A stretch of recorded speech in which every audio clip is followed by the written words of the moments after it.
సముద్రం కిందున్న శివాలయం అందరినీ ఆశ్చర్యానికి గురిచేసింది. భక్తులకు దర్శనం కల్పించే అద్భుత పరిణామం.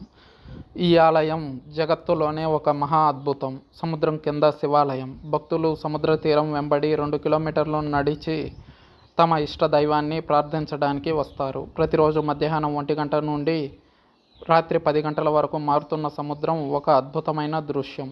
1 గంట తర్వాత ఆలయానికి ఇరువైపులా నీటి మట్టం తగ్గుముఖం పట్టి శివుడిని ఆరాధించేందుకు భక్తులకు మార్గం కల్పిస్తుంది సముద్రం.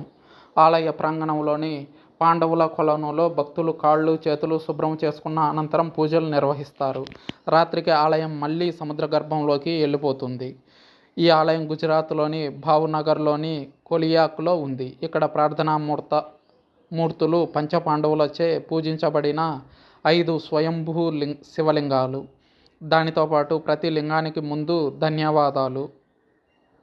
ఈ ఆలయ పురాణం ఇలా ఉంటుంది. మహాభారత యుద్ధంలో గెలిచిన పాండవులు ఎంతగానో బాధపడి తమ తప్పిదమే అయినా తమ బంధుమిత్రులను చంపవలసి వచ్చిందంటే ఈ పాపానికి పరిహారం ఏమిటి? అన్ని దుఃఖాలకు పరిష్కారం అయిన కృష్ణుడినే వారు ప్రాధేయపడ్డారు. శ్రీకృష్ణుడు వారికి నల్ల జెండా మరియు నల్ల ఆవును ఇచ్చాడు. ఈ జెండా మోసేవాడు నల్ల ఆవును అనుసరించమని సూచించాడు.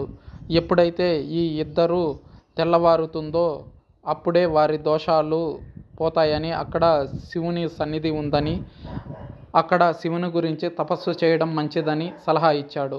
పంచపాండవులు ఈ సూచనను పాటించి పగలు రాత్రి సంచరించారు. అనేక పవిత్ర స్థలాలను సందర్శించారు. కానీ ఆవు మరియు నలుపు జెండా దారిలో కొల్యాక్ సముద్ర తీరానికి చేరుకున్నారు. ఆ సమయంలో తెల్లటి ఆవు ఉండేది. చేతిలో జెండా తెల్లగా ఉంది. ఇది శ్రావణ మాసంలోని అమావాస్య అని నమ్ముతారు.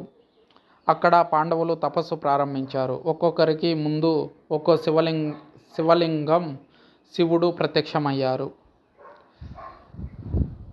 శివుని ప్రేమకు ముగ్ధుడై ఎంతో భక్తి శ్రద్ధలతో శివలింగాలను పూజించి వెనుతిరిగారు.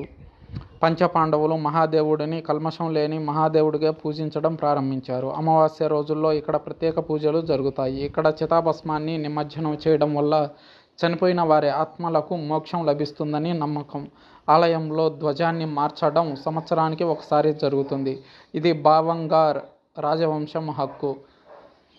ఈ మారుతున్న జెండా తరువాతి 364 రోజుల పాటు అలాగే ఉండిపోయింది మరియు ఉవ్వెత్తున ఎగసిపడుతున్న అలలు లేదా వేలాది మందిని చంపిన సునామీ వల్ల నేల కూలలేదు.